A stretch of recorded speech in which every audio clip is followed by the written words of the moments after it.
So for those of you who don't know me, my name is Taz. I'm from the Toronto JavaScript group.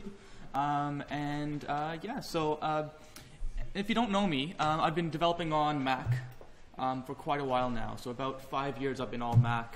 Before that I was almost all Windows. So it's been a little while since I've been in the actual Microsoft ecosystem. So I'm going to start off by showing you how to get started using Visual Studio, how to create an HTML5 app, so on and so forth. And as Fred mentioned, if you know C# and XAML, that's basically all you need to know to create a Windows 8 app. But if you're like me and doing a lot of web dev and you don't know a lot of C# or XAML, this is probably a good place to start. So anyway, first things first, let's get Visual Studio up and running. So Visual Studio Express over here. And create a new project, blank app. Let's call this Angular example. So I've been doing a lot of Angular lately. Zoom the mouse for some things. Oh, sure. Unfortunately, my Zoom doesn't work very well. So do control zoom in. Okay. Show buttons. Sure. So yeah, I've been developing with Angular lately, and I'll go over how to get a Windows 8 app up and running on Angular. And you can do this for just about any other JavaScript application out there, so Ember or so on and so forth. So if you're into JavaScript web frameworks, this is a cool place to get started. So anyway, Angular example, a blank app. Cool, that's going to go ahead and create our app. And here we go. So we have a bunch of code already in place for us. So we have an HTML file here. And it's a pretty general HTML file. You have CSS, a few JS links there, and so on and so forth. And the first thing I'm going to do is get rid of most of this. So just delete that. I'm going to comment out a bunch of this.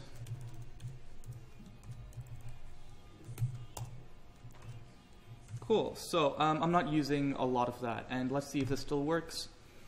It's compiling, and we have an app. Cool. How did I create that? I just used the blank. JavaScript app.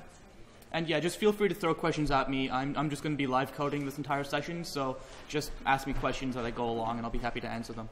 So we have a blank app. We have content goes here as defined here, right? So that's all we have. We have nothing more. So first things first, we need Angular.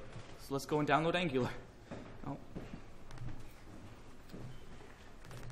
Angular.js. And I'm going to try to make this as big as possible for you guys, but you still not me. Still, if you want it any bigger, just yell at me, and I'll make it a bit bigger. So let's grab a version of Angular. Let's download that. I want to save it as let's see, Angular example JS. Let's just save it in here. So in our JS directory. Okay. Go back to Visual Studio. Let's add that. So in my little file browser here, let's open up JS. We see that it's not in the JS directory, even though I just put it there. So it's in Visual Studio, you have to explicitly add it to Visual Studio for it to get added to the project. So let's do that. Let's add an existing item. And we get our file browser here. And in my file browser, if you go into JS, I have my Angular.js file here. So once I explicitly add this to Visual Studio, then we should see it over here in our JS directory. So there it is. And then I can start referencing it in my actual HTML. So go back to my HTML. If I add a script tag, yeah. Enlarge it a little bit. It seems to be because it's now lettering. Okay. So this is another neat thing that's cool about Visual Studio. Up in the top right corner, they have this. Oh, that's Mac. They have this search bar, and well, you can just type just about anything you need to know in there, and it will pop up with the relevant information. So in this case, I don't know how to change the font.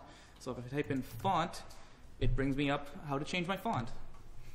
And sorry, just let me know how big, Matthew. At the back of the room, just yes or no when you get to the place where you guys can read it. Can you guys read that in the back? Yeah? Yeah? Okay, so we'll stick with that. Resolution, and that way everything would be more Yeah, the green seems read comparison. Is there any way to high contrast that? The green? All right, let me see if there's a font setting for that. Is there a high contrast? Maybe okay. Look 14. Hmm? 14. Where? doing the quick This one? Maybe?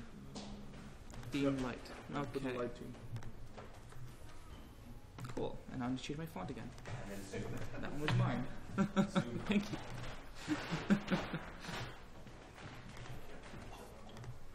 All right. Is that any better? Yes. Okay. Perfect. Let's continue. So we just add a script as we normally would add a script. So in our JS directory, we want to add angular.js. Perfect. It closes our script and everything. So this is one thing I really like about Visual Studio. The IntelliSense is actually really good.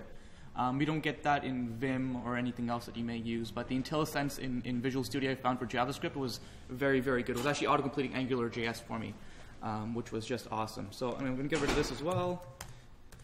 And that's that. So I actually like to put this at the bottom. So let's put that in our body here. Cool. So next we need to add our Angular, an Angular module itself. So we're going to add a new JavaScript file. Let me zoom in so you can see that. So add a new file, JavaScript file. It's going to call it app.js. Cool. So we have an app.js over here now.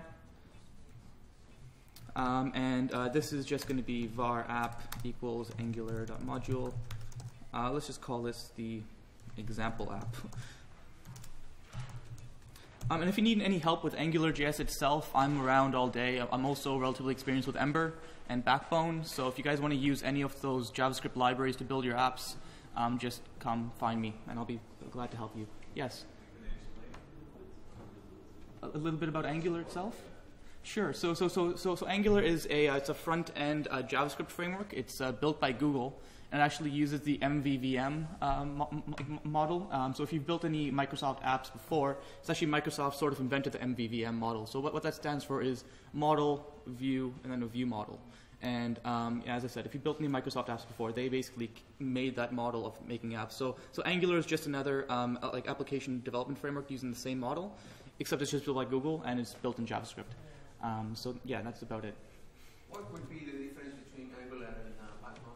Angular and Backbone. That's a good question, and let's see, how can I put this quickly? so Angular, it's a bit more full-featured than Backbone. I found with Backbone, the only thing Backbone gives you is basic structure for your app. You then have to build a framework on top of that, and then you can build your application on top of that framework. So you have to build quite a bit of code before you can really get started, I found.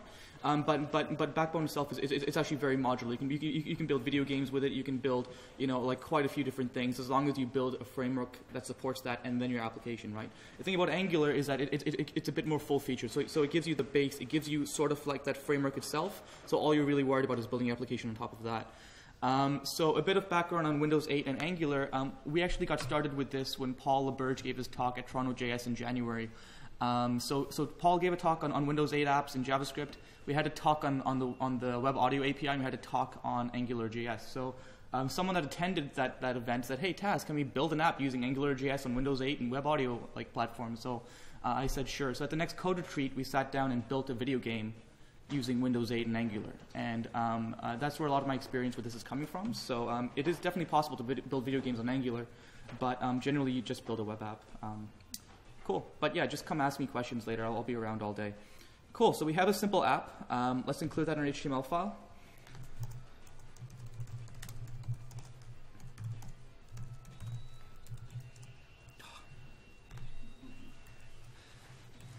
Cool. So we've included in our app file. We now need to name our app.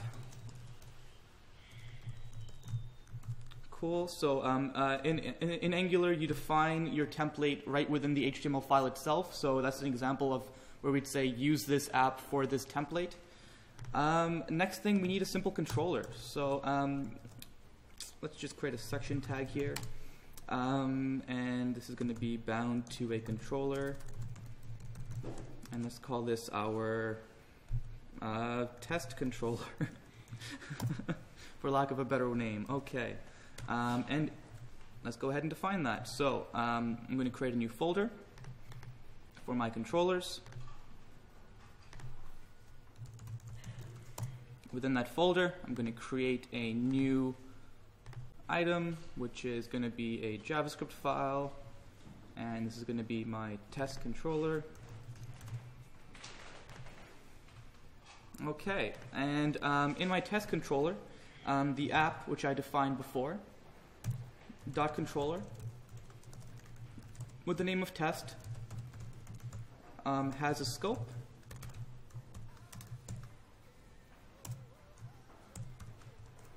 And within here, let's just create a bunch of items. So scope dot items is equal to an array of awesome, cool, and great. Cool. So we have a bunch of items in our controller now. Next up, we have to add this controller to our HTML file.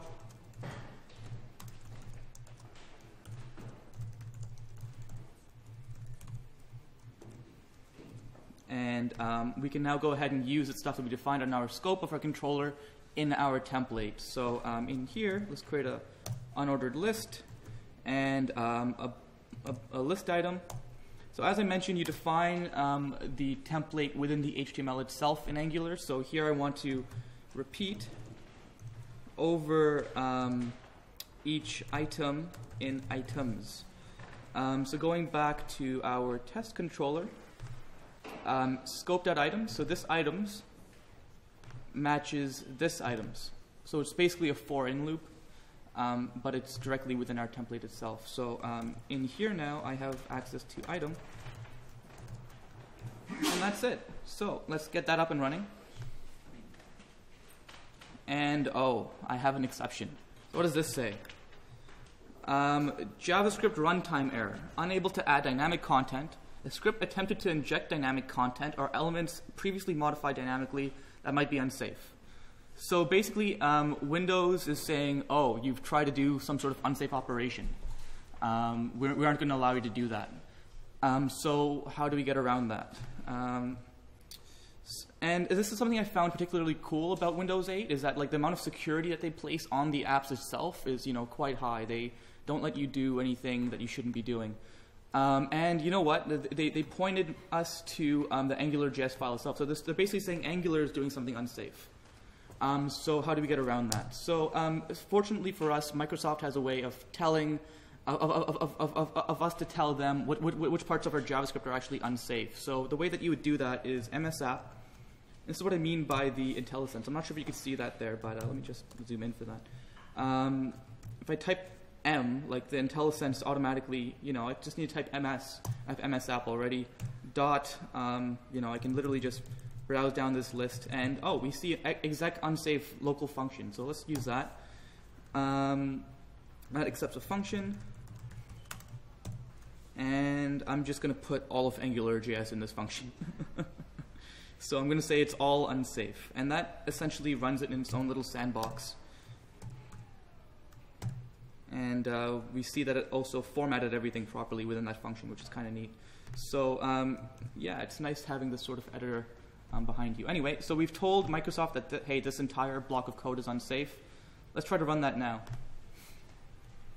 There we go. We get like proper bindings. We get like templated code, proper separation of code, AngularJS itself, all running as a native Windows 8 application. It's literally that easy. You don't have to do anything special. You don't have to do anything fancy. And you can run literally any JavaScript application like in the same way. If it's doing anything unsafe, Microsoft will tell you, wrap it in an exec unsafe function, and that's literally all you need. So that's really it. Whoops. So I want to go over a few other things with you. So this is obviously how to get like open source JavaScript libraries up and running on Windows 8. You probably want to do a bit more than that. So something else I found cool was, let's see here. I can close the solution. So you know what? Let's save all. Let's close the solution. No, I probably want to stop the application before I do that. Yes, I want to stop debugging. Cool. You can do new project, and you actually have a bunch of different projects to choose from the little menu here. So if you go to online, they have a bunch of examples pre-made for you to use. So once it retrieves, you can click on JavaScript, and yeah, these are just pre-made examples of just about everything you can do. So file access, geolocation, you know, like a bunch of different stuff. Something that I was looking at was the like how to stream to a TCP and UDP socket. So I'll be back.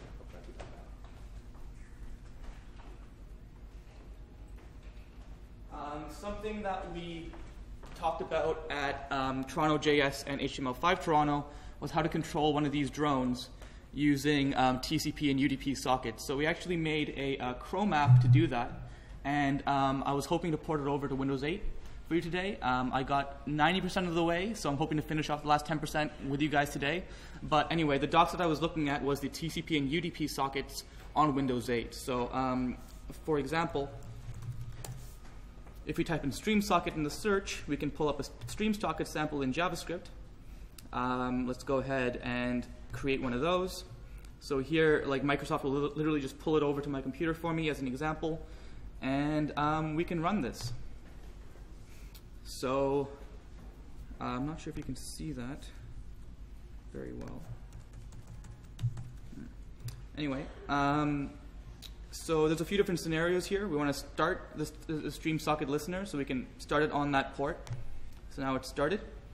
We can connect to it. So it's connecting on localhost on that same port. We can connect to it now. It's now connected, as we can see down here.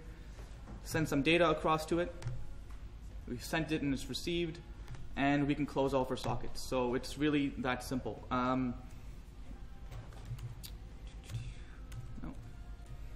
Cool.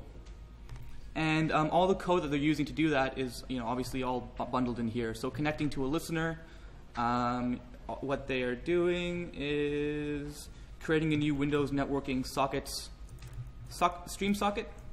You know, connecting to it in an asynchronous manner with a promise. So when it's done executing, it's then going to say that it's connected and so on and so forth. Sending data is essentially the same thing. You're creating a data reader for that socket on that output stream.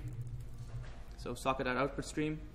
And then writing a string to that socket. Once it's done, you know, it's all promises. So once the actual promise is done, you're executing this function, and so on and so forth. So it's relatively straightforward and simple. So going back to Mac, over here I have my actual Chrome app that I use to control this drone. And once again, it's all built in AngularJS. So here's an example of how to do cross-platform HTML5 apps on Chrome and WinJS. So here, I'm saying if Chrome is defined, go ahead and define this factory. So we called our little project Skynet because it controls drones. And we have a factory called socket. It's a socket factory. So this is creating a Chrome socket. So it's just basic JavaScript. I'm injecting Chrome right here, using that Chrome socket, and I'm creating it. And make that a bit bigger. And yeah, just conforming to a simple interface. So I have a socket prototype read, a socket prototype write, and I'm returning my socket constructor up here. Cool. Now for Windows, if Windows is defined, I don't want to define the Chrome socket, obviously, because that's not going to work. I want to define a custom Windows socket. So here, I have a constructor once again in JavaScript. It's using the Windows sockets, connecting asynchronously to that, creating a listener to grab information as it comes off of the socket. And the same thing, I'm conforming to the same interface. So it's a socket prototype read and a socket prototype write. I'm returning that socket when I'm done. So now the rest of my code base, it just has to read and write to the socket that I defined. It doesn't care if it's talking to Windows or Chrome on the back end. Like that's all handled internally by these services. And the rest of my code can function as it did before. So that's really all it takes to define, you know, cross-platform HTML5 apps using, you know, Chrome or Windows or really whatever you want across these platforms. So as I mentioned, I'll be going over this stuff today, and I'll be around. So if you want to come bug me, I'll probably be flying this around in a bit. And yeah, we'll do some test-driven JavaScript as well. And that's really about it. Any questions? Matthew? Can we see it running in Chrome? Sure. All right. So let's see this running in Chrome. Let's get Chrome up and running. Open up Chrome extensions. So I'm probably going to disconnect from the live stream. Let's launch this app. This is our little app. It uses an awesome interface. And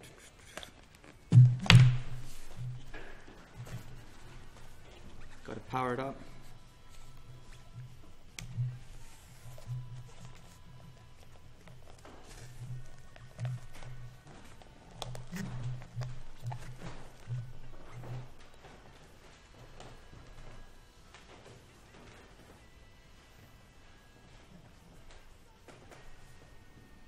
So you actually connected this over Wi-Fi, so you have to turn my Wi-Fi on. You know what? It's red. Here.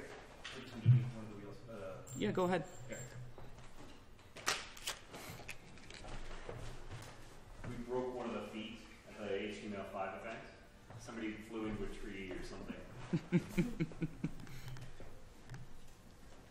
Who's been to Mars? You know the large foyer that's in the area of Mars? That's where we were flying 2 of these quadcopters around. It's all red.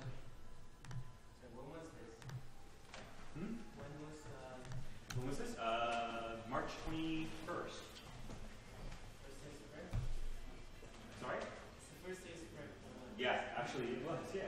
It's snowing. Yeah. And And it was on that day. amazing in Scotland. So and all the lights need to go green before it's ready. So if it's all red, then that means now it's all green. Perfect. So let me reload my app here, and no, yeah, one more shot. Oh, did it just go red? Oh, that's too bad. So it doesn't look like my drone's going to work for me right now, but we can try it again a bit later. Sorry? The Wi-Fi isn't very good, and yeah, like and this is too much interference. Like the Wi-Fi doesn't really connect very well as well. So, yeah, unfortunately, it's not going to work right now. But we'll get it running later, and I'll show all you guys then. Everybody Cool. develop yourself. Awesome. Thanks, guys. Thank you.